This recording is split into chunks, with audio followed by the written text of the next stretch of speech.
Good afternoon. Market ബ്രേക്കിൻ്റെ പുതിയൊരു എപ്പിസോഡിലേക്ക് എല്ലാ പ്രേക്ഷകരെയും സ്വാഗതം ചെയ്യുകയാണ്. ഇന്ന് നമ്മളോടൊപ്പം ഈ ഒരു താരിഫ് നിലവിൽ വന്നിയൊരു സ്പെഷ്യൽ ഡേയിൽ നമ്മളോടൊപ്പം ഗസ്റ്റായിട്ട് ജോയിൻ ചെയ്ത് ഹാർനസ് ഫിന്നിൻ്റെ ചീഫ് സ്ട്രാറ്റജിസ്റ്റും ഒപ്പം തന്നെ സർട്ടിഫൈഡ് ഫിനാൻഷ്യൽ പ്ലാനറുമായിട്ടുള്ള മിസ്റ്റർ അനീഷ് ചന്ദ്രൻ സി വി ആണ്. Sir welcome. Thank you. Sir, ഏതായാലും നമുക്ക് ഇന്നിപ്പോൾ താരിഫ് അങ്ങനെ ഫൈനലി ആ താരിഫ് എന്ന് പറയുന്ന ആ ഒരു ഇത് എത്തിയിരിക്കുകയാണ്, നിലവിൽ വന്നിരിക്കുകയാണ്. ഒരുപാട് പ്രതീക്ഷകളുണ്ടായിരുന്നു. കാരണം ഒരുപാട് പ്രതീക്ഷകൾ ട്രംപും മോദിയുമായിട്ടുള്ള ആ ഒരു ബന്ധം കണക്കിലെടുത്തുകൊണ്ട് ഒരുപക്ഷെ നമുക്ക് ഇളവ് ലഭിക്കും, ഒരു ട്രേഡ് ഡീലിലേക്ക് താൽക്കാലികമായെങ്കിലും എത്തുന്നൊരു പ്രതീക്ഷ അടക്കം നമുക്കുണ്ടായിരുന്നു. പക്ഷേ ഇന്നത്തെ ഒരു സാഹചര്യം അത്തരം ഒന്നും തന്നെ വന്നിട്ടില്ല. കാര്യങ്ങളൊക്കെ കൂടുതലായിട്ടുള്ളൊരു സങ്കീർണമായൊരു സ്ഥിതിയിലേക്കാണ് പോയിരിക്കുന്നത്. ഇന്ന് ഇപ്പോൾ ഗിഫ്റ്റ് നിഫ്റ്റി അടക്കം നമ്മൾ ഏർലി അവേഴ്സിലൊക്കെ പരിശോധിക്കുമ്പോഴേക്കും വലിയൊരു സെൽ ഓഫ് ഉണ്ടാകുമെന്നൊരു എക്സ്പെക്റ്റേഷനായിരുന്നു ഉണ്ടായിരുന്നത്. പക്ഷേ നിഫ്റ്റിയിലേക്ക് നോക്കുമ്പോഴേക്കും ഇന്നിപ്പോൾ ആദ്യത്തെ ഒരു 15 മിനിറ്റത്തെ ഒരു ഇടിവ് മാറ്റി നിർത്തിക്കഴിഞ്ഞാൽ ആ ഒരു 24,507 എന്നൊരു ലോയിൽ നിന്ന് അവിടെ നിന്ന് വീണ്ടും ഒരു സ്റ്റെപ്പ് ബൈ സ്റ്റെപ്പായിട്ടാണെങ്കിലും ബൗൺസ് ബാക്ക് നടത്തുന്നൊരു സൂചികയാണ് കാണാൻ സാധിക്കുന്നത്.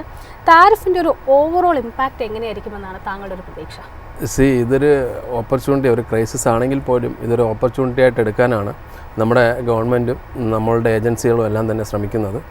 അതിൻ്റെ ഒരു സപ്പോർട്ട്നെസ് ആണ് നമ്മളിപ്പോൾ മാർക്കറ്റിൽ നിന്നും കാണുന്നത്. അത് ഇൻവെസ്റ്റേഴ്സിൻ്റെ സൈഡിൽ നിന്ന് നല്ലൊരു സപ്പോർട്ട് കിട്ടുന്നുണ്ട്. കാരണം ഇതാണ് ഗവൺമെൻറ് സ്ട്രാറ്റജി. ഒരു സെൽഫ് റിലയൻ്റ് ആയിട്ടുള്ള ഒരു ഇക്കോണമിയാണ് നമുക്ക് വേണ്ടത്. കാരണം നമ്മളൊരു സെൽഫ് റിലയൻ്റ് ആണ്, 60-65% സെൽഫ് റിലയൻ്റ് ആയിട്ടുള്ള ഒരു ഇക്കോണമിയാണ്, അല്ലെങ്കിൽ കൺസ്യൂം ചെയ്യുന്ന ഒരു ഇക്കോണമിയാണ്. അപ്പം നമ്മൾ അത്രത്തോളം തന്നെ പെയിൻ ഇല്ല, പക്ഷേ നമുക്ക് കിട്ടേണ്ടിയിരുന്ന ഒരുപാട് ഗെയിൻസ് അവിടെ നമുക്ക് ലോസ് ആവുന്നുണ്ട്. ആ ഒരു സാഹചര്യത്തിലാണ് ഗവൺമെൻറ് അൾട്ടർനേറ്റീവ് വേവ്സ്, അതേപോലെ അൾട്ടർനേറ്റീവ് മാർക്കറ്റ് ഇതെല്ലാം തന്നെ ഫൈൻഡ് ഔട്ട് ചെയ്യാനും എനിക്ക് തോന്നുന്നു വീണ്ടും ഒരു കോൺഫിഡൻസ് ബൂസ്റ്റ് ചെയ്യാനായിട്ട് ഗവൺമെൻറ് പല മെഷേഴ്സ് ഇൻട്രൊഡ്യൂസ് ചെയ്യാനുള്ള സാധ്യതയുണ്ട്.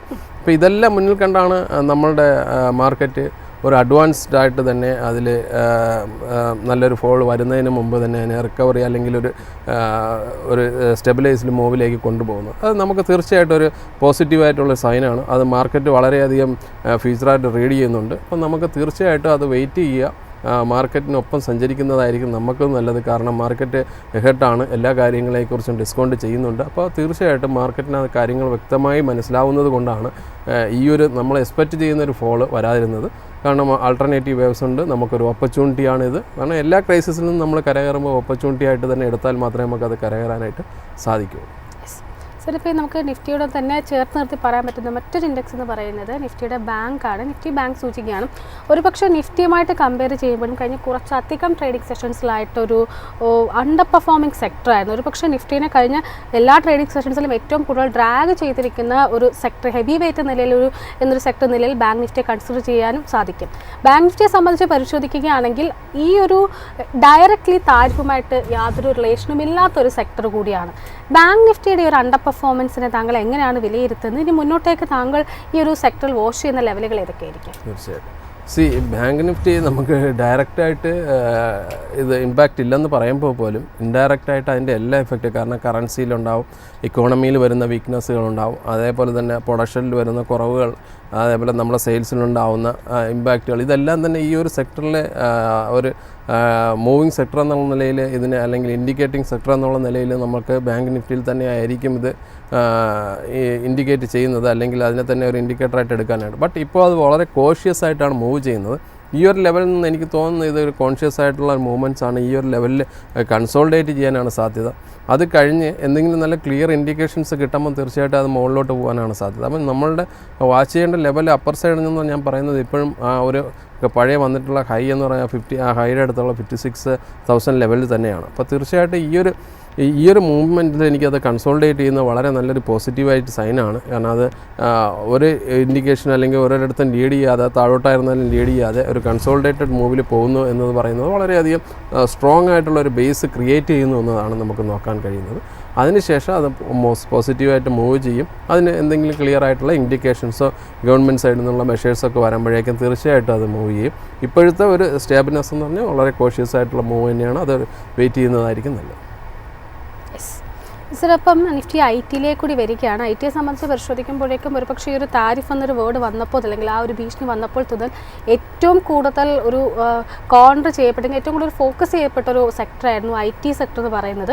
കാരണം ഇന്ത്യയിൽ ഒരു മേജർ IT കമ്പനികളുടെ എല്ലാം ഒരു വരുമാനം വരുന്ന പ്രധാന സെക്ടർ എന്ന് പറയുന്നത് ഈ ഒരു നോർത്ത് അമേരിക്ക ഉൾപ്പെടുന്ന ഒരു ജിയോഗ്രാഫിക്കൽ ഏരിയ ആണ്. അങ്ങനെ പരിശോധിക്കുമ്പോഴേക്കും IT സംബന്ധിച്ചിട്ടും പലപ്പോഴും നമ്മൾ ഇതേ ഫോർത്തിൽ താങ്കളും തന്നെ പലപ്പോഴും ഓപ്പണിംഗ് അവേഴ്സിലടക്കം സൂചിപ്പിച്ചിട്ടുണ്ടായിരുന്നു, IT ഇൻഡെക്സ് എന്ന് പറയുന്നത് പൊതുവേ ഒരു അണ്ടർ പെർഫോമിംഗ് ആയിട്ടാണ് നിലനിൽക്കുന്നതെന്ന്. ഇന്നിപ്പോൾ നോക്കുകയാണെങ്കിൽ ഏകദേശം ഒരു 450-ലധികം പോയിന്റ്സിൻ്റെ ഒരു ഇടിവിൽ 35,599 എന്നൊരു നിലയിലാണ് ഇന്നിപ്പോൾ ഒരു ട്രേഡിംഗ് നടന്നു വരുന്നത്. IT ഇൻഡെക്സിലുള്ള താങ്കളുടെ ഒരു ഓവറോൾ വ്യൂ എന്താണ്? IT ഇൻഡെക്സിൽ നമുക്ക് ഡയറക്റ്റായിട്ട് വലിയ ഇമ്പാക്റ്റുകളും തന്നെ ഇല്ല. കാരണം IT ഫാർമ ഇപ്പോൾ ഏകദേശമൊക്കെ മാറി നിൽക്കുകയാണ്. ബട്ട് ഈ ഒരു ലെവലിൽ അത് ഓവറാൾ, കാരണം IT കുറേ സമയമായിട്ട് ഡ്രാഗ് ചെയ്തിട്ടുണ്ടായിരുന്നു, ഇപ്പോൾ വീണ്ടും അത് കുറച്ച് ഡ്രാഗ് ചെയ്യുന്നുണ്ട്. അപ്പോൾ എനിക്ക് തോന്നുന്നു അതൊരു പോസിറ്റീവ് സൈനായിട്ട് നമുക്ക് പറയാൻ പറ്റില്ലെങ്കിൽ പോലും വലിയൊരു നെഗറ്റിവിറ്റി എക്സ്പെക്റ്റ് ചെയ്ത പോലെ വന്നിട്ടില്ല. അപ്പോൾ തീർച്ചയായിട്ടും ഈ ഒരു കൺസോൾട്ടേഷൻ മൂവ്മെൻറ്റ്സിൽ തന്നെയായിരിക്കും അത് നിൽക്കുന്നതെന്നാണ്. നമുക്കൊരു ഡയറക്ഷൻസ് ഇതുവരെ തന്നിട്ടില്ല. കാരണം ഇത് ഡൗൺ സൈഡ് കഴിഞ്ഞ കുറേ കാലമായിട്ട് ഡൗൺ സൈഡ് തന്നുകൊണ്ടിരുന്നു. അതിനുശേഷം ഒരു റിലീഫ് റാലി എന്നുള്ള നിലയിലാണ് കുറച്ചൊരു അപ്സൈഡ് വന്നത്. അതിനുശേഷം വീണ്ടും അത് കൺസോൾട്ടേറ്റ് താഴോട്ട് തന്നെയാണ് വരുന്നത്. അപ്പോൾ ഓൺ ക്യാൻ വെയിറ്റ് എന്നുള്ള ഒരു സ്ട്രാറ്റജി ആയിരിക്കും നല്ലത്. അപ്പോൾ ഇതിലിപ്പോൾ വലിയൊരു ഡയറക്റ്റീവായിട്ട് ഒന്നും ഒരു ഇത് പറയാനായിട്ടായിട്ടില്ല. ഒന്ന് വെയിറ്റ് ചെയ്യുന്ന രീതിയിലായിരിക്കും നമുക്ക് നല്ലത്.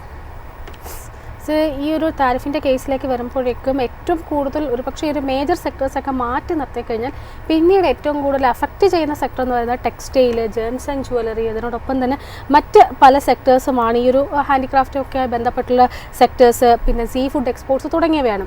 ഇതിൽ ടെക്സ്റ്റൈലിനെ സംബന്ധിച്ചിട്ട്, കാരണം ടെക്സ്റ്റൈലിനെ സംബന്ധിച്ച് പരിശോധിക്കുമ്പോഴേക്കും ഈ ഒരു ട്രേഡ് ഡീൽ നടക്കുന്നില്ല എന്ന് കണ്ടപ്പോൾ മുതൽ വളരെ ഹെവി ആയിട്ടൊരു സെൽ ഓഫാണ് മിക്ക ഈ ഒരു ടെക്സ്റ്റൈൽ ഓഹരികളിലും കാണാൻ സാധിക്കുന്നത്. പൊതുവേ ഇന്നിപ്പോൾ പരിശോധിക്കുകയാണെങ്കിലും ചില ഓഹരികളിൽ ചില മുന്നേറ്റം ഉണ്ട് എങ്കിൽ പോലും മറ്റെല്ലാ സെക്ടേഴ്സിലും നമുക്ക്, അല്ലെങ്കിൽ മറ്റെല്ലാ ഓഹരികളിലും നമുക്കൊരു ഇടിവ് തന്നെയാണ് കാണുന്നത്. പൊതുവേ ഉള്ളൊരു ടെക്സ്റ്റൈൽ സെക്ടറിൽ താങ്കളുടെ ഒരു ടേക്ക് എന്താണ്? തീർച്ചയായിട്ടും ടെക്സ്റ്റൈലിൽ ഒരു കാരണം ആൾട്ടർനേറ്റീവ്സും അതേപോലെ തന്നെ കോമ്പറ്റീഷനും കൂടിയൊരു മേഖലയാണ്.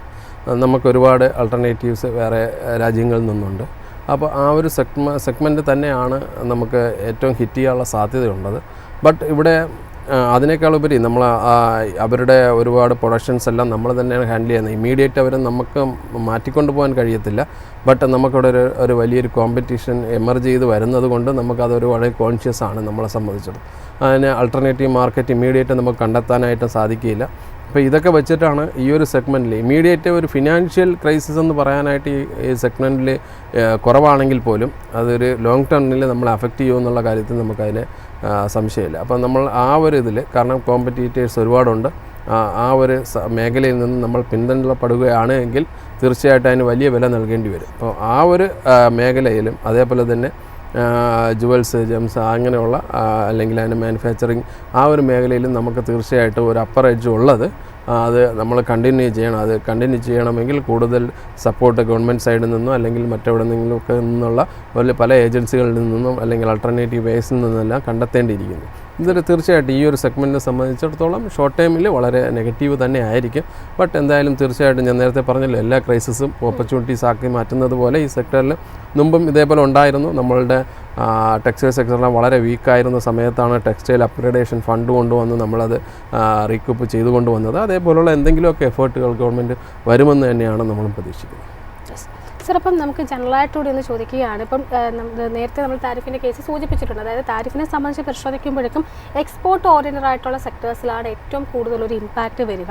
എന്നാൽ അതേസമയം ഇപ്പോൾ പല ഭാഗത്തു നിന്നും പലരുടെയും ഒരു വാദം ഉന്നയിച്ചിരിക്കുന്നത് ഡൊമസ്റ്റിക് എക്കോണമിനെ വളരെ സ്ട്രെങ്തനാക്കുക. ഇപ്പം ജി എസ് ടി കൗൺസിലിൻ്റെ ഭാഗത്തു നിന്ന് അതിന് വേണ്ടിയിട്ട് GSTയിലെ പല സ്ലാബ് റേറ്റുകൾ കുറയ്ക്കുന്നുണ്ട്. പ്രത്യേകിച്ചും FMCG കൺസ്യൂമേഴ്സിനെയൊക്കെ പ്രൊട്ടക്ട് ചെയ്യാനായിട്ടും അവരുടെ ഒരു കൺസ്യൂമേഴ്സ് ആ ഒരു ഉപഭോഗം വർദ്ധിപ്പിക്കാനുമായിട്ടുള്ള നടപടികളൊക്കെ ഗവൺമെൻറ് ഭാഗത്തു നിന്ന് സ്വീകരിച്ചു വരുന്നുണ്ട്. ഇതൊരു എക്സ്പോർട്ട് ഓറിയൻറ്റഡ് എക്കോണമിയെ നെഗറ്റീവായിട്ട് ഇമ്പാക്റ്റ് ചെയ്താൽ പോലും ഡൊമസ്റ്റിക് കൺസംഷനെ ബൂസ്റ്റ് ചെയ്യാൻ ഈ ഒരു അവസരം ഉപയോഗിച്ചൂടെ? തീർച്ചയായിട്ടും അങ്ങനെ തന്നെയാണ് ഗവൺമെൻറ് കാണുന്നത്.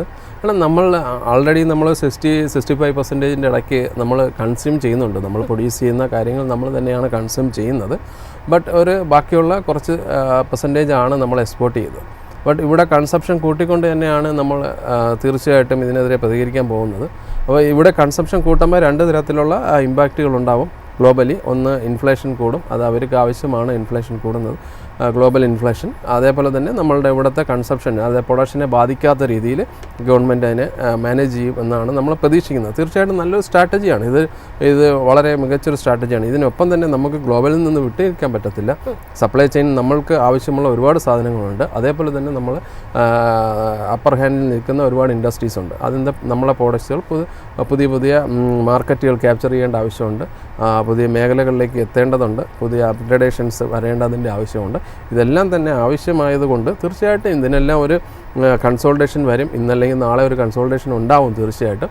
ബട്ട് നമ്മൾ ഇപ്പോഴും തന്നെ ഇമീഡിയറ്റ് ആയിട്ടുള്ള ഒരു എഫക്റ്റ് നള്ളിഫൈ ചെയ്യാനായിട്ട് തീർച്ചയായിട്ടും ഈ ഒരു കൺസപ്ഷൻ എന്നുള്ള സ്ട്രാറ്റജി വളരെ മികച്ചതാണ്.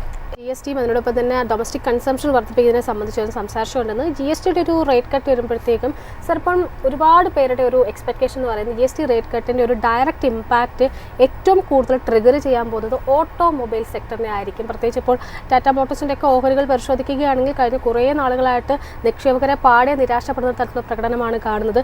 പല ഓട്ടോ കമ്പനികൾക്കും സെയിൽസിൽ കൃത്യമായിട്ടൊരു വർധനവ് കൊണ്ടുവരാൻ സാധിക്കുന്നില്ല. അങ്ങനെ ഒരു പശ്ചാത്തലത്തിൽ ഒരു GST കട്ട് വരികയാണ് എന്നുണ്ടെങ്കിൽ ഓട്ടോ ഇൻഡെക്സിനെ അതെങ്ങനെയായിരിക്കും ബാധിക്കുക? ഓട്ടോ ഇൻഡെക്സിൻ്റെ ഒരു ടെക്നിക്കൽ ടേക്ക് എന്താണ് താങ്കളുടെ? നമ്മൾ ഓട്ടോ സംബന്ധിച്ചിടത്തോളം കഴിഞ്ഞ ലാസ്റ്റ് വീക്കിലും അതിന് മുമ്പും തന്നെ നല്ലതുപോലെ കയറിയ ഒരു സെക്ടറാണ്. ഒരു നല്ലൊരു പോസിറ്റീവ്നെസ്, ഒരു 23,000 നിന്നും 26,000 ഇമ്മീഡിയറ്റ് വന്ന ഒരു സെഗ്മെൻറ്റാണ്. അതേപോലെ തന്നെ ഇപ്പം നമ്മൾ നോക്കാം, ഇപ്പം നമ്മുടെ കൺസപ്ഷൻ്റെ ടൈമാണ്. കാരണം നമ്മുടെ ഇവിടെ നിന്ന് ഓണം സ്റ്റാർട്ട് ചെയ്യുകയും പിന്നെ ന്യൂ ഇയറോടുകൂടി അങ്ങനെ ദീപാവലി ആയിരുന്നാലും ക്രിസ്മസ് ആയിരുന്നാലും അതേപോലെയുള്ള വിജയദശമി ഇതൊക്കെ വന്നിട്ട് ന്യൂ ഇയറോടുകൂടി എൻഡ് ചെയ്യുന്ന ഒരു ഫെസ്റ്റിവൽ സീസണാണ് നമുക്കുള്ളത്. അവിടെ നമ്മൾ ഏറ്റവും കൂടുതൽ കൺസ്യൂം ചെയ്യുന്നത് തീർച്ചയായും ഓട്ടോ സെക്ടറാണ് ഡയറക്റ്റായിട്ടുള്ള ഒരു ബെനിഫിഷ്യറി എന്ന് പറയുന്നത്. കാരണം സെൻട്രൽ ഗവൺമെൻറ്റ്സിൻ്റെ പല ബോണസ് സ്കീംസുകൾ പല സ്കീംസുകൾ റൺ ചെയ്യുന്നതല്ല ഈ ഒക്ടോബർ സമയത്താണ്. അപ്പോൾ ഇതെല്ലാം തന്നെ ഡയറക്റ്റ് കൺസംഷൻ ടു ഓട്ടോ ആണ്. ഇപ്പോൾ ഓട്ടോയും അതേപോലെ തന്നെ റൂറൽ കൺസംഷൻ ഇത് കൂടുന്ന ഒരു സമയമാണിപ്പോൾ. ഇപ്പോൾ തീർച്ചയായിട്ടും ഇതിനൊരു റേറ്റ് കട്ട് കൂടെ വരികയാണെങ്കിൽ ഒരു ആഡഡ് അഡ്വാൻറ്റേജ് ആയിരിക്കും നമ്മളെ ഓട്ടോ സെഗ്മെൻറ്റ്. പിന്നെ സെയിൽസിൽ കഴിഞ്ഞ കുറേ കാലങ്ങളായിട്ട് സെയിൽസ് മെയിൻറ്റെയിൻ ചെയ്യുന്നത് സ്റ്റേബിളാണ്. പക്ഷേ നമ്മളവിടെ ഗ്രോത്ത് ഇല്ല എന്ന് പറയാൻ പറ്റത്തില്ല. കാരണം അത് താഴോട്ട് പോകുന്നില്ല. നമ്പേഴ്സ് പുതിയ ബയേഴ്സ് ഉണ്ടാവുന്നുണ്ട്, പക്ഷേ അതിൻ്റെ ഗ്രോത്ത് വന്ന് വളരെ സ്റ്റേബിളായിട്ട് നിൽക്കുവാണ്. അതെന്ന് വെച്ചാൽ ഒരുപാട് കാര്യങ്ങളുണ്ട്. കാരണം അതിന് ടെക്നോളജിയിലുള്ള ചേഞ്ചസ് ഉണ്ട്. ഫ്യൂച്ചർ ആൻഡ് ഓറിയൻറ്റഡ് ആയിട്ട് ബൈ ചെയ്യുന്നതിനുള്ള ചേഞ്ചസ് അങ്ങനെയൊക്കെയുള്ള ഒരുപാട്. പിന്നെ നമ്മളെ റേറ്റ് ഹൈ ആയിരുന്നു, ഇപ്പോഴാണ് അത് റേറ്റ് കട്ടുണ്ടായി. അപ്പോൾ ഇതെല്ലാം കൊണ്ട് തന്നെ ഒരു ഫേവറബിൾ കണ്ടീഷനാണ് ഓട്ടോയെ സംബന്ധിച്ച്. അപ്പോൾ ഞാൻ പ്രതീക്ഷിക്കുന്നത് വളരെയധികം പോസിറ്റീവായിട്ട് ഈ 26 അല്ല, ഒരു 30 അടുത്തൊക്കെ പോകാനുള്ള സാധ്യത ഈ ഇൻഡെക്സിലുണ്ട്. വളരെ ഷാർപ്പായിട്ട് മൂവ് ചെയ്യുന്ന ഒരു ഇൻഡെക്സാണ്. പിന്നെ നമ്മൾ പറയുന്ന പല കമ്പനികളിൽ നിന്ന്, കാരണം ഇപ്പോൾ ആളുകളുടെ ടേസ്റ്റ് എല്ലാം തന്നെ മാറി വരികയാണ്. ഒരു കമ്പനിയിൽ നിന്ന് അനദർ കമ്പനി, കാരണം എമ്മാൻഡമായിരുന്നു കഴിഞ്ഞ കുറേ കാലമായിട്ട് അതിൻ്റെ ബെനിഫിഷ്യറി ആയിട്ട് വന്നത്. ടാറ്റ മോട്ടോഴ്സ് പറഞ്ഞതുപോലെ താഴോട്ടായിരുന്നു. ഇനി അതൊക്കെ ചിലപ്പോൾ മാറി വരാം. ടേസ്റ്റുകൾ മാറുന്നതിനനുസരിച്ച് കമ്പനീസിൻ്റെ വ്യത്യാസം ഉണ്ടാവാം. അപ്പോൾ തീർച്ചയായിട്ടും നമ്മൾ എമ്മാൻഡം ഇപ്പോഴും സ്റ്റേബിളായിട്ട് പെർഫോം ചെയ്യുന്ന അല്ലെങ്കിൽ പോസിറ്റീവായിട്ട് പെർഫോം ചെയ്യുന്ന ഒരു കമ്പനിയാണ്. അതേപോലെ തന്നെ അടുത്ത കമ്പനികൾ വരാം. ഇപ്പോൾ ഫോഴ്സ് മോട്ടോഴ്സൊക്കെ നല്ലതുപോലെ കയറിയിട്ടുണ്ട്. അപ്പോൾ നമ്മൾ ഓട്ടോ സംബന്ധിച്ച് കൺസപ്ഷൻ അല്ലെങ്കിൽ പാസഞ്ചർ വെഹിക്കിൾ മാത്രമല്ല, ആൾ ടുഗദർ നമ്മുടെ ട്രാൻസ്പോർട്ടേഷൻസും ബാക്കിയുള്ള കാര്യങ്ങളൊക്കെ ലോജിസ്റ്റിക്സും ആയിട്ടുള്ള കാര്യങ്ങൾ നോക്കുമ്പോൾ ഈ ഒരു സെക്ടർ വളരെ പോസിറ്റീവായിട്ടാണ്. സർ, അതിനോടൊപ്പം തന്നെ ഈ ഓട്ടോ സെക്ടറിൽ താങ്കളുടെ ഒരു പിക്ക് ഏതെങ്കിലും ഉണ്ടോ? ചില ഫോക്കസിലുള്ള സ്റ്റോക്സ് ഏതെങ്കിലും ഉണ്ടോ? അല്ല, ഞാൻ എമ്മാൻഡം തന്നെയാണ് നേരത്തെ പറഞ്ഞുകൊണ്ടിരുന്നത്. ഇപ്പോഴും തീർച്ചയായിട്ടും എമ്മാൻഡം നമുക്കൊരു പിക്കാണ്. അതേപോലെ തന്നെ ഞാൻ വേറെ ഒന്ന് കാണുന്നത്, നമ്മളിപ്പോൾ ഹുണ്ടായി പറഞ്ഞു തുടങ്ങിയിട്ടില്ലെങ്കിൽ പോലും ഹുണ്ടായിലൊരു മൂവ്മെൻറ്റ്സ് വന്നു തുടങ്ങിയിട്ടുണ്ട്. അതെ, അത് IPOയിൽ പെർഫോം ചെയ്തില്ലെങ്കിൽ പോലും അതിന് ശേഷം അത് പെർഫോം ചെയ്ത് തുടങ്ങിയിട്ടുണ്ട്. എനിക്ക് തോന്നുന്നു എനിക്ക് അതൊരു വലിയൊരു പിക്കായിട്ട് തന്നെ നമുക്ക് വയ്ക്കാം. കാരണം നല്ല സ്ട്രോങ് ബേസ് അവർ ക്രിയേറ്റ് ചെയ്തിട്ടുണ്ട്. നമ്മുടെ മാർക്കറ്റിൽ ഹിറ്റ് ചെയ്യുന്ന പല മോഡൽസുകൾ അവർക്ക് ഇറക്കാൻ കഴിഞ്ഞിട്ടുണ്ട്. അപ്പോൾ തീർച്ചയായിട്ടും എനിക്ക് തോന്നുന്നു അത് തന്നെയാണ് നമുക്ക് അതിനെ സംബന്ധിച്ചിടത്തോളം പിക്ക് ചെയ്യാൻ കഴിയുന്ന ഒരു സ്റ്റോക്സ് എന്ന് പറയുന്നത് ഈ ഹുണ്ടായി മോട്ടോഴ്സ്. കാരണം പുതിയ ഫണ്ട് ഹൗസുകളൊക്കെ അതിനെയൊക്കെ സെലക്ഷൻ ചെയ്യാനുള്ള സാധ്യതയുണ്ട്. വലിയ ഇൻഡെക്സിലേക്കൊക്കെ വരാനുള്ള സാധ്യത ഉള്ള ഒരു കമ്പനിയാണ്. തീർച്ചയായിട്ടും നമുക്ക് പിന്നെ ഒരിക്കലും നമുക്ക് മാറ്റി നിർത്താൻ കഴിയില്ല. തീർച്ചയായിട്ടും. അപ്പോൾ അതുകൊണ്ട് മാരുതി എല്ലാ സമയത്തും നമുക്ക് വേണ്ടിയിട്ടുള്ള കാര്യങ്ങൾ ചെയ്തിട്ടുള്ള കമ്പനിയാണ്. ഇപ്പോഴും ഏറ്റവും മാർക്കറ്റ് ഷെയർ കൂടുതൽ നിൽക്കുന്നതാണ്. അപ്പോൾ തീർച്ചയായിട്ടും ആ മാരുതിയും ഈ ഹുണ്ടായും കൂടെ ചേരുമ്പോൾ തന്നെ നമുക്ക് വലിയൊരു മാർക്കറ്റ് ഷെയർ ക്യാപ്ചർ ചെയ്യാൻ പറ്റും. അപ്പോൾ അതിനോടൊപ്പം തന്നെ നമുക്കിപ്പം ഈ ഒരു താരിഫുമായി ബന്ധപ്പെട്ട് തന്നെ സംസാരിക്കുമ്പോൾ ഒരുപക്ഷെ അധികം ആരും അങ്ങനെ സംസാരിക്കാത്തൊരു സെക്ടറാണ് ഈ ഓയിൽ ആൻഡ് ഗ്യാസ് സൂചിക അഥവാ OMC എന്ന് പറയുന്നത്. OMC സംബന്ധിച്ച് പരിശോധിക്കുമ്പോഴേക്കും നിലവിലിപ്പോൾ ഒരു താരിഫ് ഏർപ്പെടുത്തിയത് തന്നെ ഇന്ത്യ റഷ്യയിൽ നിന്ന് ക്രൂഡ് ഇറക്കുമതി ചെയ്യുന്നു എന്ന ട്രംപിൻ്റെ വളരെ ശക്തമായിട്ടൊരു ആരോപണത്തെ തുടർന്നാണ് അധികമായിട്ട് 25% താരിഫ് പോലും ഏർപ്പെടുത്തിയിരിക്കുന്നത്.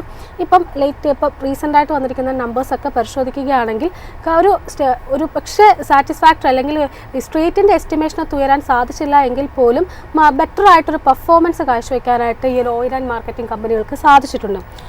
ഈ ഒരു OMCകളുടെ മാർജിൻ ഇത് എങ്ങനെ എഫക്ട് ഈ ഒരു താരിഫ് വരികയാണ് എന്നുണ്ടെങ്കിൽ അത് അവരുടെ മാർജിൻ എങ്ങനെയായിരിക്കും എഫക്ട് ചെയ്യുക? നമ്മൾ ഇപ്പോൾ ക്രൂഡിൽ വളരെയധികം നെഗോഷിയേറ്റഡ് ഡീൽസാണ് നടത്തുന്നത്. അപ്പോൾ തന്നെ തീർച്ചയായിട്ടും എനിക്ക് തോന്നുന്നില്ല വളരെ കാര്യമായിട്ട് ഈ കമ്പനികൾ അഫക്റ്റ് ചെയ്യുമെന്നുള്ള രീതിയിൽ. കാരണം അവർ തന്നെയാണ് മെയിനായിട്ടുള്ള കോസ് എങ്കിൽ പോലും നമ്മൾ നെഗോഷിയേറ്റഡ് ഡീൽസും ലോങ് ടൈം കോൺട്രാക്റ്റും ഒക്കെയാണ് നമ്മൾക്കുള്ളത്. അപ്പോൾ നമുക്ക് എവിടെയാണ് ബെനിഫിറ്റായിട്ട് കിട്ടുന്നത് അവിടെ നിന്ന് തന്നെയാണ് ഓയിൽ വാങ്ങിക്കുന്നത്. അതേ കൂടാതെ ഈ കമ്പനികളെല്ലാം തന്നെ ഹ്യൂജ് ക്യാപെക്സ് സ്പെൻഡിങ് ഒരു സ്റ്റേജിലാണ്.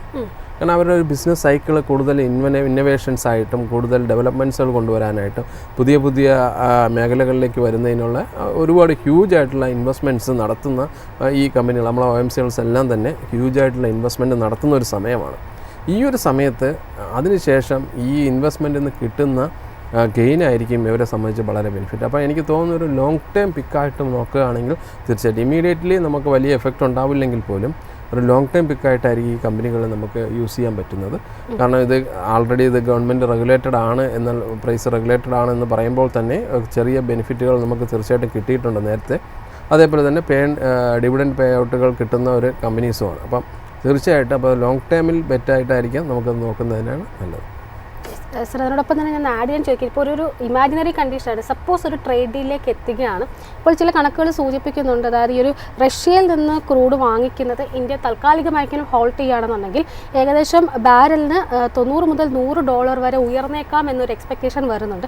ഇത് അങ്ങനെ വരികയാണ് എന്നുണ്ടെങ്കിൽ ഈ കമ്പനികളുടെ മാർജിൻ ഇത് നെഗറ്റീവായിട്ട് ബാധിക്കില്ലേ? തീർച്ചയായിട്ടും ഷോർട്ട് ടൈമിൽ, അതാണ് ഞാൻ പറഞ്ഞത്, ഷോർട്ട് ടൈമിൽ ഇവരെ നെഗറ്റീവായിട്ട് ബാധിക്കാനുള്ള സാധ്യതയുണ്ട്. ബട്ട് നമ്മളതൊരു ലോങ് ടൈം പ്രോസസ്സായിട്ട് കാണാൻ കഴിയില്ല. കാരണം നമ്മൾ ആൾട്ടർനേറ്റീവിലൊക്കെ ഒരുപാട് ഇൻവെസ്റ്റ് ചെയ്തിട്ടുണ്ട്. അതാണ് ഞാൻ പറഞ്ഞത്, ഒരു ക്യാപെക്സ് സെൻട്രിക്കായിട്ട് കഴിഞ്ഞ കുറേ വർഷങ്ങളായിട്ട് അവർ നിൽക്കുന്നുണ്ട്. അപ്പം നമ്മൾക്ക് അവിടെ ചെറിയ പെർസെൻറ്റേജുകൾ ഇമ്പ്രൂവ് ചെയ്യാനായിട്ട് കഴിയും. നമ്മൾ സെൽഫായിട്ടുള്ള ഓയിൽ പ്രൊഡക്ഷൻസ് കൂട്ടാനായിട്ട് കഴിയും. ആൾട്ടർനേറ്റീവ് എനർജീസ് നമുക്ക് എടുക്കാനായിട്ട് കഴിയും. ഉദാഹരണത്തിന് എത്തനോൾ ബ്ലെൻഡിങ് ഒക്കെ വരുന്നുണ്ട്. അപ്പോൾ ഇതൊക്കെ തന്നെ നമുക്ക് ഒരു പരിധി വരെ നമുക്ക് ഒന്ന് കുറയ്ക്കാൻ പറ്റും. ബട്ട് ഇമ്മീഡിയറ്റ്ലി ഇങ്ങനെ ട്രേഡ് ഡീൽ വരികയും നമ്മൾ നിർത്തുകയും ചെയ്യുകയാണെങ്കിൽ തീർച്ചയായിട്ടും അത് നെഗറ്റീവായിട്ട് ബാധിക്കും. ഓയിൽ പ്രൈസ് ഹയർ ആവാൻ സാധ്യതയുണ്ട്. പക്ഷേ അവിടെയും മറ്റുള്ള കൺട്രീസുമായിട്ട് നമുക്ക് നല്ല റിലേഷൻ ഉള്ളതുകൊണ്ട് അത്രത്തോളം തന്നെ പോകാനുള്ള സാധ്യത കൂടുതൽ. പിന്നെ നമ്മൾ കുറേ ലോങ് ടേം ഡീൽസൊക്കെ ഉള്ളത് കൊണ്ട് നമുക്ക് അത്രത്തോളം ഇമീഡിയറ്റ് ഒരു എഫക്റ്റ്, കാരണം പ്രൈസ് കയറിയാലും അത് കുറഞ്ഞു വരുമെന്നുള്ളത് തന്നെയാണ് പ്രതീക്ഷ. സർ, ഈ ഒരു OMCകളിൽ താങ്കളുടെ ഫോക്കസിൽ ഏതെങ്കിലും സ്റ്റോക്സ് ഉണ്ടോ? ഇല്ല, ഞാൻ ഈ OMCകളെല്ലാം തന്നെ റെക്കമെൻഡ് ചെയ്യുന്നു. ബട്ട് അത് ലോങ് ടൈം പ്രോസസ്സിലാണ്. ഞാൻ പറഞ്ഞില്ല, ഇമ്മീഡിയറ്റ് നമ്മളൊരു ഇതിനു വേണ്ടി അത് നോക്കേണ്ടതില്ല. അതൊരു ലോങ് ടൈം ആയിട്ടുള്ള ഓറിയൻറ്റഡ്. കാരണം ഇവരെല്ലാം ഇൻവെസ്റ്റ്മെൻറ്റ് ചെയ്തിട്ടുണ്ട്.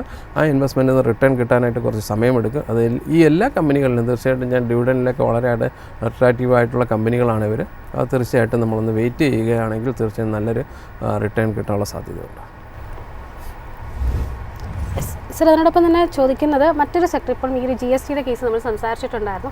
ഈ ഒരു GST ബൂസ്റ്റ് വരിക അല്ലെങ്കിൽ GSTയുടെ ഭാഗത്തുനിന്ന് ഒരു കട്ട് ഉണ്ടാവുകയാണെന്നുണ്ടെങ്കിൽ ഒരുപാട് ഭാഗത്തുനിന്ന് ഒരു റിപ്പോർട്ട് എത്തുന്നുണ്ട്. അതായത് 2030 സാമ്പത്തിക വർഷമൊക്കെ ആകുമ്പോഴേക്കും വലിയൊരു ഒരു ലോങ് ടേം പ്രോസസ്സ് പരിശോധിക്കുമ്പോഴേക്കും ഇന്ത്യയുടെ ഈ ഒരു കൺസംഷനിൽ ഒരു ബൂസ്റ്റ്, ഭയങ്കര ഒരു ബൂം വരാനുള്ളൊരു സാധ്യതയുണ്ട്.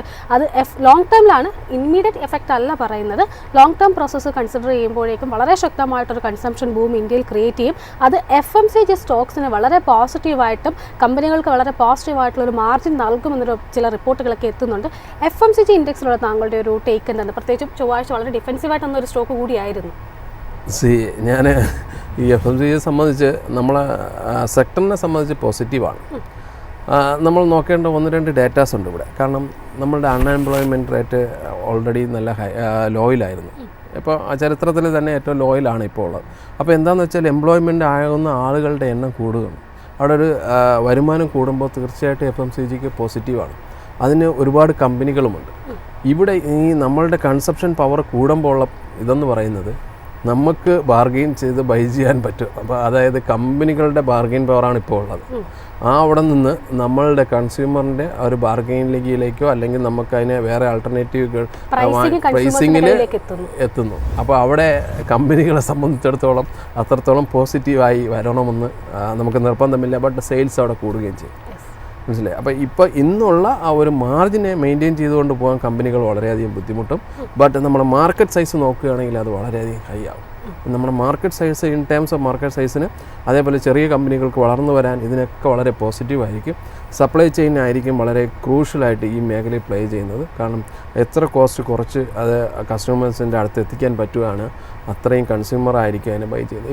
ഇപ്പോഴും അങ്ങനെ തന്നെയാണ്. ഈ കൊമേഴ്സൊക്കെ വന്നപ്പോൾ നമ്മളുടെ കമ്പനികൾക്ക് വന്ന ഷിഫ്റ്റ് അത് തന്നെയാണ്. ഇപ്പോൾ എല്ലാവരും ഡയറക്റ്റ് ഹോം ഡെലിവറി ഒക്കെ തുടങ്ങി. അതേ സെയിം തന്നെ ആയിരിക്കും അടുത്തും വരുന്നത്. ബട്ട് അവിടെ നമ്മൾ ഷോർട്ട് ടൈമിലെങ്കിലും നമ്മുടെ കമ്പനികൾ മാർജിൻ മെയിൻറ്റെയിൻ ചെയ്യാനായിട്ട് ബുദ്ധിമുട്ടുണ്ടാകും. ഈ ഒരു സെക്ടറിൽ താങ്കളുടെ ഫോക്കസിൽ ഏതൊക്കെ ഓഹരികളായിരിക്കും വരിക? ഇല്ല, ഞാൻ തീർച്ചയായിട്ടും ITC വിട്ടിട്ട് നമ്മളൊരു കളിയില്ല. അത് ITC ആണ് നമ്മളിപ്പോഴും ബെനിഫിറ്റായിട്ട് പറയുന്നത്. ITC ആയിരിക്കും. പിന്നെ അതേപോലെ ചെറിയ ചെറിയ കമ്പനികൾ ഈ ഖസാന പോലുള്ള കമ്പനികളെയൊക്കെ ഞാൻ പോസിറ്റീവായിട്ടാണ് കാണുന്നെങ്കിൽ പോലും നമ്മൾ റെക്കമെൻഡേഷൻ എന്നുള്ള രീതിയിൽ നമ്മൾ പറയുന്നില്ല. ബട്ട് ITC വളരെ സ്ട്രോങ് ആയിട്ട്, കാരണം അവർക്ക് ഒരുപാട് പ്രസൻസ് ഉണ്ട്. അവർ ഒരുപാട് ബ്രാൻഡ്സ് ഇൻട്രൊഡ്യൂസ് ചെയ്തിട്ടുണ്ട്. അതുമല്ല അതൊരു ഇന്ത്യൻ ഒരു കമ്പനി ആയിട്ട് ഒരു FMCG കമ്പനിയായിട്ട് എമർജ് ചെയ്യുന്നു ബൈ ബ്രാൻഡ് നെയിംസും പല പ്രൊമോഷൻസും. അപ്പോൾ അത് എല്ലാ കാര്യങ്ങളിലും അവർ ചെയ്യുന്നുണ്ട്. അപ്പോൾ അവരുടെ ബ്രാൻഡിങ് കാര്യങ്ങളെല്ലാം തന്നെ അവരുടെ വളരെ ഫോക്കസ്ഡ് ആണ്. തീർച്ചയായിട്ടും അവരൊരു രുപവൊക്കെ കമ്പനിയിൽ നിന്ന് മാറി ഒരു FMCG കമ്പനിയിലേക്ക് ബ്രാൻഡ് ചെയ്യുമ്പോൾ അവർ അതിൻ്റേതായ എല്ലാ സ്ട്രാറ്റജീസും യൂസ് ചെയ്യുന്നുണ്ട്. അത് തീർച്ചയായിട്ടും വളരെ പോസിറ്റീവാണ്. മാനേജ്മെൻറ്റും ജെന്യൂനായിട്ടുള്ള കാര്യങ്ങളാണ് നടത്തുന്നത്. അപ്പോൾ തീർച്ചയായിട്ടും നമ്മൾ അത് തന്നെയായിരിക്കും ഫോക്കസ് ചെയ്യുന്നതായിരിക്കും ഏറ്റവും കൂടുതൽ നല്ലത്. യെസ് സാറിനൊപ്പം തന്നെ നമുക്കിപ്പം സാർ ഫെസ്റ്റിവൽ സീസണിൻ്റെ കേസ് സൂചിപ്പിച്ചിട്ടുണ്ടായിരുന്നു. അതായത് ഇനിയിപ്പം വരുന്നൊരു ന്യൂ ഇയർ വരെയും ഒരു ഫെസ്റ്റിവൽ സീസണാണ്. അപ്പം ഈ ഒരു ഫെസ്റ്റിവൽ സീസൺ വരുമ്പോഴത്തേനും അതിൻ്റെ ഒരു ഡയറക്റ്റ് ബെനിഫിറ്റ് വരുന്നൊരു സെക്ടർ എന്ന് പറയുന്നത് ഹോട്ടൽ സെഗ്മെൻറ്റാണ്. കാരണം ഹോട്ടൽസിനെ സംബന്ധിച്ചിട്ട് ഏറ്റവും കൂടുതൽ ബുക്കിംഗ്സ് നടക്കുന്നതും അതിനോടൊപ്പം തന്നെ ഏറ്റവും കൂടുതൽ ഒരു റവന്യൂ ജനറേറ്റ് ചെയ്യുന്നൊരു സെക്ടർ കൂടിയാണ്. അപ്പം ഇനി വരുന്നൊരു ഷോർട്ട് ടേമിലേക്ക് താങ്കളുടെ ഒരു ഹോട്ടൽ സെഗ്മെൻറ്റിലൊരു വ്യൂ എന്താണ്? ഹോട്ടൽ സെഗ്മെൻറ്റിൽ ഞാൻ ഓൾറെഡി പോസിറ്റീവാണ്. ഇതിന് മുമ്പ് തന്നെ ഞാൻ ലെമൺ ട്രീ ഒക്കെ നമ്മൾ പറഞ്ഞിരുന്നു, റെക്കമെൻഡ് ചെയ്തിരുന്നു. ITC ഹോട്ടൽസ് ഉണ്ട്. ലെമൺ ട്രീ കുറച്ചുകൂടെ മിഡിൽ ഇൻകം അല്ലെങ്കിൽ ബഡ്ജറ്ററി ഹോട്ടൽസിൻ്റെയൊക്കെ ഒരു സെഗ്മെൻറ്റ് ഉള്ളത് കൊണ്ട് ഇപ്പോൾ എല്ലാവരും തന്നെ പല സെഗ്മെൻറ്റിലാണ് ഹോട്ടൽസിൻ്റെ ബ്രാൻഡ്സ് തന്നെ മെയിൻറ്റെയിൻ ചെയ്യുന്നത്. ഒരേ ബ്രാൻഡ് നെയിമിലല്ല, പല ബ്രാൻഡ് നെയിമിലും പല ആളുകളെ ടാർഗറ്റ് ചെയ്തുകൊണ്ടാണ്. അപ്പോൾ തീർച്ചയായിട്ടും നമുക്കുണ്ടാവുന്ന ഓപ്ഷൻസ് അല്ലെങ്കിൽ ഫെസിലിറ്റീസ് എല്ലായിടത്തും കൂടുന്നുണ്ട്. എല്ലാ സിറ്റീസും സ്മോൾ സിറ്റീസ് ഡെവലപ്പ് ചെയ്യുന്നുണ്ട്. ഇവിടെ എല്ലായിടത്തും തന്നെ ഹോട്ടൽസ് വളരെയധികം ഇമ്പോർട്ടൻ്റ് ഒരു റോൾ പ്ലേ ചെയ്യും. ആ ഒരു സമയത്ത് ഇപ്പോൾ ഇമ്മീഡിയറ്റ്ലി നമുക്ക് പറയാൻ പറ്റിയില്ലെങ്കിൽ പോലും ഒരു down the line 1 or 2 year down the line നോക്കുകയാണെങ്കിൽ ഇതൊരു വളരെ പോസിറ്റീവായിട്ടുള്ളൊരു സെഗ്മെൻ്റ് ആയിരിക്കും. ചിലപ്പം ലെമൺ ട്രീയുടെ കേസ് സൂചിപ്പിച്ചിട്ടുണ്ടായിരുന്നു. അപ്പം ലെമൺ ട്രീയുടെ ഒരു പെർഫോമൻസ് നോക്കുകയാണെങ്കിൽ ഏകദേശം കഴിഞ്ഞൊരു 1 വീക്കിനിടയിൽ ഓൾമോസ്റ്റ് ഒരു 0.5% എബോ ഒരു റിട്ടേൺ നൽകിയിട്ടുണ്ട്. 1 മന്ത് കണക്കിലെടുക്കാൻ 12% തന്നിട്ടുണ്ട്. 1 ഇയർ ആണെങ്കിൽ എബോ 25% റിട്ടേൺ നൽകിയ ഒരു ഓഹരി കൂടിയാണ്. അപ്പം ലെമൺ ട്രീയുടെ ഒരു ടെക്നിക്കൽ ലെവൽ എങ്ങനെയാണ്? തീർച്ചയായിട്ടും ഞാൻ നേരത്തെ തന്നെ റെക്കമെൻഡ് ചെയ്തിട്ടുള്ളതാണ്. 120 നമ്മൾ ഈ ഫ്ലോറിലൊക്കെ പറഞ്ഞിട്ടുള്ളതാണെന്ന് എനിക്ക് തോന്നുന്നു. 120 ലെവലിലൊക്കെ തന്നെ അവിടെ നിന്ന് കയറി വരികയാണ്. എനിക്ക് തോന്നുന്നു അതൊരു 200 to 240 ഒക്കെ പോകാനുള്ള സീസൺ, ഈ ഒരു എൻഡ് ഓഫ് ദ സീസണിൽ 240 ഒക്കെ പോകാനുള്ള സാധ്യതയുണ്ട്. നമ്മൾ ആ കുംഭമേളയൊക്കെ നടന്നപ്പോഴും ഞാൻ ഒരുപാട് പ്രൊമോട്ട് ചെയ്തിരുന്നതാണ് ഇതേപോലുള്ള സ്റ്റോക്സുകൾ. അപ്പോൾ അതുകൊണ്ട് തീർച്ചയായിട്ടും ഈ ഒരു എൻഡ് ഓഫ് ദ സീസൺ നോക്കുകയാണെങ്കിൽ ഒരുപാട് ഓഫേഴ്സ് കൊടുക്കുന്നുണ്ടെങ്കിൽ പോലും ഈ കമ്പനികൾക്കെല്ലാം തന്നെ നല്ല എല്ലാ എൻ്റർടൈൻമെൻറ്റ് കമ്പനികൾക്കും ഞാൻ പോസിറ്റീവായിട്ടാണ് കാണുന്നത്. അത് തീർച്ചയായും സീസണൽ പ്ലേയേഴ്സാണ്. അപ്പോൾ ഈ സീസൺ തീർന്നത് വരെ ഇതേപോലുള്ള ഹോട്ടൽസ്, എൻ്റർടൈൻമെൻറ്റ് കമ്പനീസ്, അതേപോലെ തന്നെ നമ്മളുടെ ഇലക്ട്രോണിക്സ് ഗുഡ്സ്, ഇതെല്ലാം തന്നെ പോസിറ്റീവായിട്ടുള്ള ഒരു വ്യൂ ആണ് എനിക്കുള്ളത്. സർ, അവസാനമായിട്ട് നമ്മളുടെ ചില പ്രേക്ഷകർ ചില ക്വസ്റ്റ്യൻസ് കൂടി ചോദിച്ചിട്ടുണ്ട്. അതിലിപ്പം ചോദിക്കാൻ നമുക്ക് സാധിക്കുന്നത് ഒല ഇലക്ട്രിക് മൊബിലിറ്റിയാണ്. കാരണം ഒലയെ സംബന്ധിച്ചിട്ട് ഒരുപക്ഷെ വലിയ പ്രതീക്ഷയോടുകൂടി വന്നു. ആദ്യ സമയങ്ങളിൽ വലിയ തോതിൽ റിട്ടേൺ നൽകിയ ഒരു ഓഹരി കൂടിയായിരുന്നു ഒല ഇലക്ട്രിക് എന്ന് പറയുന്നത്. പിന്നീട് അതിനുശേഷം ഭയങ്കരമായിട്ടുള്ളൊരു സെല്ലിംഗ് പ്രഷർ നേരിട്ടൊരു ഓൾ ടൈം ലോയിലേക്ക് എത്തുന്ന സ്ഥിതിയൊക്കെ ഉണ്ട്. എന്നാൽ ഇപ്പോൾ കഴിഞ്ഞ കുറച്ച് ട്രേഡിംഗ് സെഷൻസ് ആയിട്ട് പ്രത്യേകിച്ചും കമ്പനി അവരുടെ 3rd ജനറേഷൻ സ്കൂട്ടേഴ്സ് PLI സ്കീമിൽ ഉൾപ്പെട്ടിട്ടുണ്ട്. അതിൻ്റെ ബെനിഫിറ്റ്സ് 2028 വരെ കിട്ടുമെന്നൊരു അപ്ഡേഷനൊക്കെ തുടർന്നും കഴിഞ്ഞ കുറേ ദിവസങ്ങളായിട്ട് നല്ലൊരു മുന്നേറ്റമാണ് കാണുന്നത്. ഇന്നിപ്പോൾ ബെഞ്ച് മാർക്ക് ഇൻഡെക്സിലൊരു സെൻറ്റിമെൻറ്റ്സ് നെഗറ്റീവ് ആണെങ്കിൽ പോലും 8% എബോവ് ആണ് ഒലയുടെ ഒരു നേട്ടം.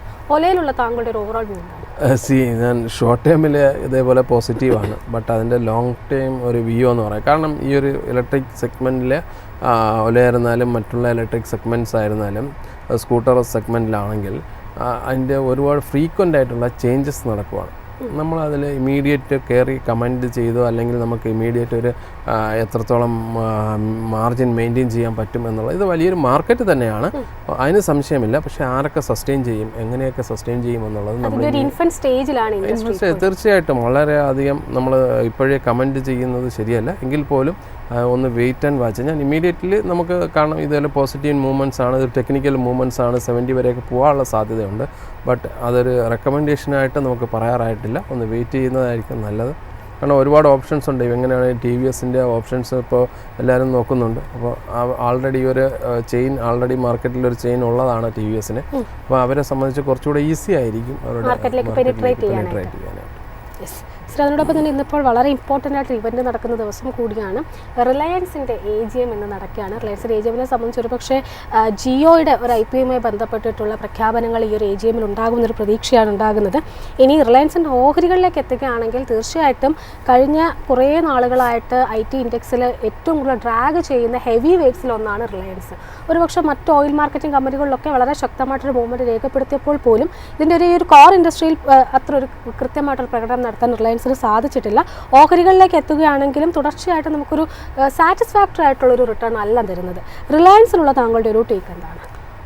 റിലയൻസിൽ നമ്മളെ പ്രൈസ് മൂവ്മെൻറ്റ്സിലുപരി തന്നെ അവർ വാല്യൂ അൺലോക്കിംഗ് ആണ് നടത്തുന്നത്. ഇപ്പോൾ തന്നെ പറഞ്ഞു IPO പോലുള്ള കാര്യങ്ങൾ. ഇപ്പം വാല്യൂ അൺലോക്കിംഗ് വരാനുള്ള സാധ്യതയാണ്. അപ്പോൾ ഇമീഡിയറ്റ് നമ്മൾ ഈ ഒരു പേരൻറ്റ് കമ്പനിയിൽ വലിയൊരു മൂവ്മെൻറ്റ്സ് നമ്മൾ പ്രതീക്ഷിക്കേണ്ടതില്ല. എന്തെങ്കിലും അനൗൺസ്മെൻറ്റുകളൊക്കെ വരുമ്പം തന്നെ ഒരു മൂവ്മെൻറ്റ്സ് ഉണ്ടായെങ്കിൽ പോലും പഴയ പോലുള്ള ഒരു കോൺസ്റ്റൻ്റ് ആയിട്ടുള്ള മൂവ്മെൻറ്റ്സുകൾ അതിപ്പോൾ നമ്മളെ കെമിക്കലായിരുന്നാലും അങ്ങനെയൊക്കെയുള്ള സെഗ്മെൻറ്റുകളിലൊക്കെ വളരെ പോസിറ്റീവ് വന്നാലും അതിൻ്റെ ഒരു ചെറിയ എഫക്റ്റുകളെ ഇതിലോട്ട് വരുള്ളൂ. കാരണം ഇത് വാല്യൂ അൺലോക്കിങ്ങിനായിട്ട് ആൾറെഡി നമ്മൾ അനൗൺസ് ചെയ്തിരിക്കുന്ന അല്ലെങ്കിൽ കമ്പനി അനൗൺസ് ചെയ്തിരിക്കുന്ന ഒരു കമ്പനിയാണ്. അപ്പോൾ തീർച്ചയായിട്ടും അതിനൊന്ന് ആ ഒരു രീതിയിൽ തന്നെ കണ്ടാൽ മതി. കാരണം നമുക്ക് ഷെയർ ഹോൾഡ് ചെയ്യുന്നതുകൊണ്ട് മറ്റുള്ള കമ്പനികളിലുള്ള വാല്യൂ അൺലോക്കിംഗ് കിട്ടും, മറ്റുള്ള കമ്പനികളിൽ ഷെയർ കിട്ടാനുള്ള സാധ്യതയാണ് കാണുന്നത്. അപ്പോൾ ഇതാണ്ട് ഈ ടെക്നിക്കലി നോക്കുകയാണെങ്കിൽ ഇപ്പോൾ ഒരു സപ്പോർട്ട് സോണിൻ്റെ അടുത്താണ് നമ്മൾ 1320 എന്ന് പറയുന്നത് 1320 എന്ന് പറയുന്നത് ഒരു സപ്പോർട്ട് സോണാണ്. ഇമീഡിയറ്റ് റെസിസ്റ്റൻസ് എന്ന് പറയുന്നത് 1450 അപ്പോൾ അതിൻ്റെ അടുത്തോട്ട് വരികയാണെങ്കിൽ നമുക്ക് എന്തെങ്കിലും മൂവ്മെൻറ്റ്സുകൾ പ്രഡിക്റ്റ് ചെയ്യാൻ പറ്റും. അതിനോടൊപ്പം തന്നെ റിലയൻസ് ചോദിച്ചതുകൊണ്ട് തന്നെ ജിയോയിലേക്ക് കൂടി വരികയാണ്, ജിയോ ഫിനാൻഷ്യൽ സർവീസിലൂടെ വരികയാണ്. ജിയോയെ സംബന്ധിച്ച് പരിശോധിക്കുമ്പോഴേക്കും നേരത്തെ പറഞ്ഞതുപോലെ തന്നെ ഒരുപാട് പ്രതീക്ഷകളോടുകൂടി വന്നൊരു IPO ആയിരുന്നു ജിയോ ഫിനാൻഷ്യൽ സർവീസ്. ഒരു പക്ഷേ Nifty 50 ഉൾപ്പെട്ടുകൊണ്ട് വലിയ മാറ്റങ്ങൾക്ക് Nifty 50 തന്നെ കൊണ്ടുവരാൻ സാധിക്കുന്നൊരു പ്രതീക്ഷയാണ്. പക്ഷേ ഓഹരികളെ സംബന്ധിച്ച് പരിശോധിക്കുമ്പോഴേക്കും അതിൻ്റെ ഒരു മാർക്കറ്റ് ക്യാപ്പുമായിട്ട് കമ്പയർ ചെയ്യുമ്പോഴേക്കും അതിന് ആനുപാതികമായിട്ടൊരു റിട്ടേൺ അത്ര അങ്ങോട്ട് നൽകിയിട്ടില്ല എന്ന് തോന്നുന്നു. ഓഹരികളെ സംബന്ധിച്ചിട്ട് ഇപ്പോൾ കഴിഞ്ഞ ഏകദേശം ഒരു 6 ട്രേഡിംഗ് സെഷൻസ് ആയിട്ടൊരു നെഗറ്റീവ് ടോണിലാണ് ഓഹരി ക്ലോസ് ചെയ്തിരിക്കുന്നത്. ജിയോ ഫിനാൻഷ്യലുള്ള താങ്കളുടെ ഒരു ടേക്ക് എന്താണ്? ജിയോയിൽ ഞാൻ പോസിറ്റീവ് വ്യൂ തന്നെയാണ് മെയിൻറ്റെയിൻ ചെയ്യുന്നത്. ഈ കഴിഞ്ഞ 6 ട്രേഡിംഗ് ഡേയ്സ് അല്ല, കഴിഞ്ഞ 6 മാസം നോക്കുകയാണെങ്കിൽ വളരെയധികം ഹ്യൂജ് റിട്ടേൺ കൊടുത്തു. കാരണം ഇത് 200 നിന്ന് കയറി വന്നൊരു കമ്പനിയാണ്. 300 320 വരെയൊക്കെ പോയിട്ടുണ്ട്. അപ്പോൾ ഈ കുറച്ച് ദിവസങ്ങളായിട്ട് അത് താഴോട്ട് വരികയാണെങ്കിൽ ഇമീഡിയറ്റ് ഒരു സപ്പോർട്ടിൻ്റെ അടുത്തേക്ക് വരികയാണ്. 300 എന്ന് പറയുന്ന ഒരു സപ്പോർട്ടിലേക്ക് വരികയും 350ലേക്ക് മൂവ് ചെയ്യുമെന്നാണ് ഞാൻ പ്രതീക്ഷിക്കുന്നത്.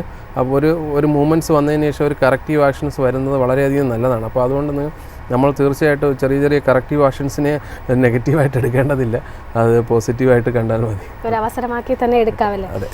സർ, ഏതായാലും നമ്മുടെ ഇന്നത്തെ ഒരു സെഷൻ ഇവിടെ വൈൻഡപ്പ് ചെയ്യാനുള്ളൊരു സമയമായിരിക്കുകയാണ്. Thank you so much sir ഇത്രയും സമയം ഞങ്ങളോടൊപ്പം ചിലവഴിച്ചതിന്. ഏതായാലും ഇന്നത്തെ മാർക്കറ്റ് ബ്രേക്കിൻ്റെ ഒരു സെഷൻ ഇവിടെ വൈൻഡപ്പ് ചെയ്യുകയാണ്. പ്രേക്ഷകരുടെ പ്രത്യേക ശ്രദ്ധയ്ക്ക് ഇവിടെ നൽകിയിരിക്കുന്ന ഇൻഫോർമേഷൻസ് എല്ലാം തന്നെ എഡ്യൂക്കേഷൻ പർപ്പസിന് വേണ്ടി മാത്രമാണ്. കൃത്യമായിട്ട് പഠനങ്ങൾക്ക് ശേഷം ഒരു രജിസ്റ്റേർഡ് അനലിസ്റ്റിൻ്റെ അഡ്വൈസ് ചെയ്തതിന് ശേഷം മാത്രം നിങ്ങൾ ഇൻവെസ്റ്റ്മെൻറ്റ് നടത്തുക. ഏതായാലും മാർക്കറ്റ് ബ്രേക്കിൻ്റെ ഒരു സെഷൻ ഇവിടെ വൈൻഡപ്പ് ചെയ്യുകയാണ്. മാർക്കറ്റിനെ കൂടുതൽ അപ്ഡേറ്റ്സുമായിട്ട് അടുത്ത മണിക്കൂറിൽ ഞങ്ങൾ റിസർച്ച് ടീം നിങ്ങളോടൊപ്പം ജോയിൻ ചെയ്യുന്നതായിരിക്കും. Please stay tuned.